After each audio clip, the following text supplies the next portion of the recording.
Olá e bem-vindos! Vamos pensar um pouco. Por que algumas pessoas e algumas empresas simplesmente dão certo, enquanto outras, mesmo com tudo a seu favor, acabam fracassando? Qual será o segredo? O que faz com que certas organizações sejam tão inovadoras, tão influentes, a ponto de inspirar todo mundo ao redor? Olha só essa história. Lá no comecinho do século XX, a gente tinha uma verdadeira corrida para ver quem conquistava os céus. De um lado, um cara chamado Samuel Langley, e ele tinha tudo: grana do governo, uma equipe com as mentes mais brilhantes da época, conexões e a imprensa toda acompanhando cada passo. Já do outro lado, algumas centenas de quilômetros dali, em Ohio, estavam os irmãos Wright.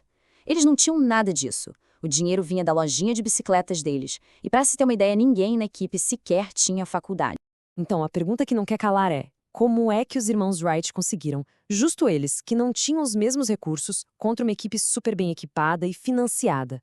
E a resposta não foi sorte, não. Tem a ver com algo muito mais profundo: a maneira como eles inspiraram as pessoas que estavam com eles.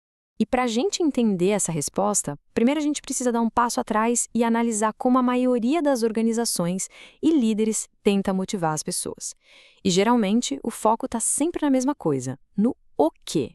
As táticas mais comuns são essas que a gente vê todo dia: baixar preço, fazer promoção, usar o medo, mensagens de ambição, pressão social, a famosa novidade. O problema é que tudo isso, no fundo, são manipulações.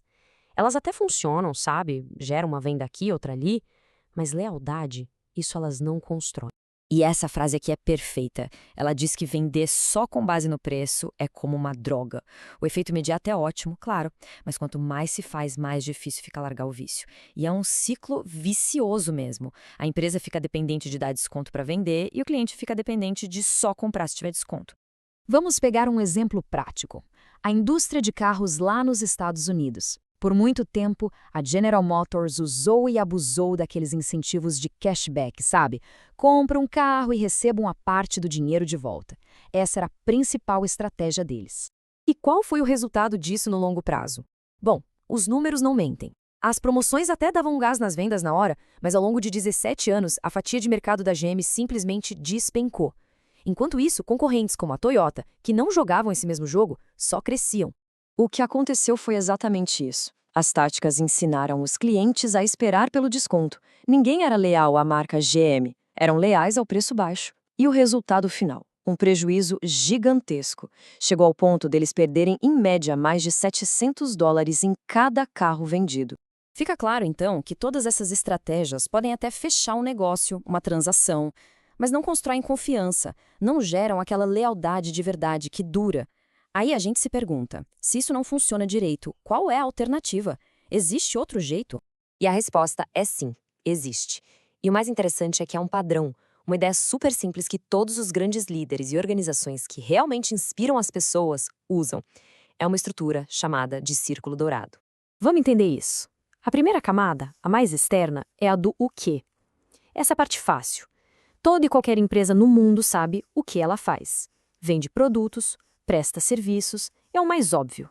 A camada do meio é o como. Algumas empresas sabem como elas fazem o que fazem. É aqui que entram os diferenciais, a proposta única de valor, o processo que as torna especiais e diferentes da concorrência. Mas o miolo, o coração de tudo, é o porquê. E aqui pouquíssimas empresas sabem responder. E atenção, o porquê não é sobre dinheiro. Lucro é consequência. O porquê é o propósito, é a causa, a crença. É a razão de ser daquela organização. Por que ela existe, afinal? E é aqui que está o pulo do gato. A maioria das empresas se comunica de fora para dentro. Elas falam: olha o nosso produto incrível, ele é feito desse jeito especial, compre! Elas começam pelo o quê. Mas os líderes e as organizações que realmente inspiram fazem o exato oposto. Eles comunicam de dentro para fora. Eles começam pelo porquê. E o mais legal é que isso não é só uma teoria de marketing bonitinha. Isso tem base na biologia, na forma como o nosso cérebro funciona.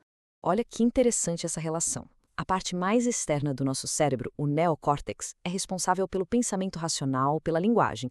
É a parte que entende fatos, números, características. Ou seja, ele entende o quê. Mas lá no centro, a gente tem o cérebro límbico, que cuida das nossas emoções como confiança e lealdade. E adivinha? É ele que toma as decisões. E essa parte do cérebro não entende linguagem. Ela funciona com base em sentimentos. É ela que se conecta com o porquê. É por isso que, às vezes, uma decisão simplesmente parece certa, a gente sente, mesmo sem conseguir explicar direito com palavras. É o nosso cérebro límbico em ação. Quando uma empresa começa a comunicação pelo porquê, ela fala direto com essa parte do cérebro que decide. A conexão é emocional. Depois, a gente usa a parte racional, o neocórtex, só para justificar com fatos e dados aquela decisão que a gente já tomou por instinto. Certo, mas como isso funciona na prática? Como é uma empresa que vive e respira o seu porquê? Vamos ver um caso que é um clássico. Pense na companhia aérea Southwest. O porquê deles nunca foi ser só mais uma empresa de aviação barata. O propósito deles era ser a defensora da pessoa comum. Naquela época, voar era um luxo. A Southwest nasceu para desafiar isso, para lutar pelo direito do cidadão comum de poder viajar de avião. Esse era o porquê deles. E aí, claro, os concorrentes viram aquele sucesso todo e pensaram, vamos copiar.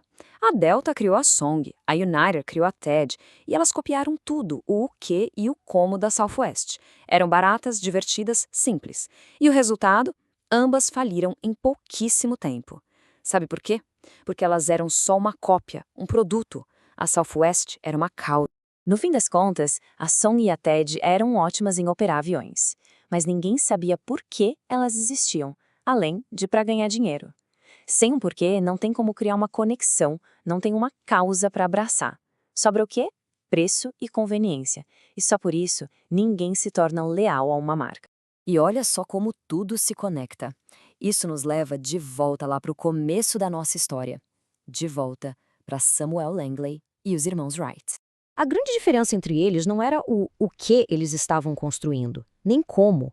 A diferença fundamental era o porquê. Samuel Langley era movido por um resultado. Ele queria fama, queria ficar rico. Já os irmãos Wright eram movidos por uma causa, uma crença. Eles acreditavam que, se conseguissem voar, isso mudaria o rumo do mundo. E foi essa crença que deu força para eles superarem cada obstáculo. E essa é a grande lição. As pessoas não compram o que se faz, elas compram por que se faz. O objetivo não é vender para todo mundo que precisa do seu produto. O objetivo é se conectar com as pessoas que acreditam no que você acredita. E é por isso que começar com a pergunta, por quê? Bom, isso pode mudar absolutamente tudo.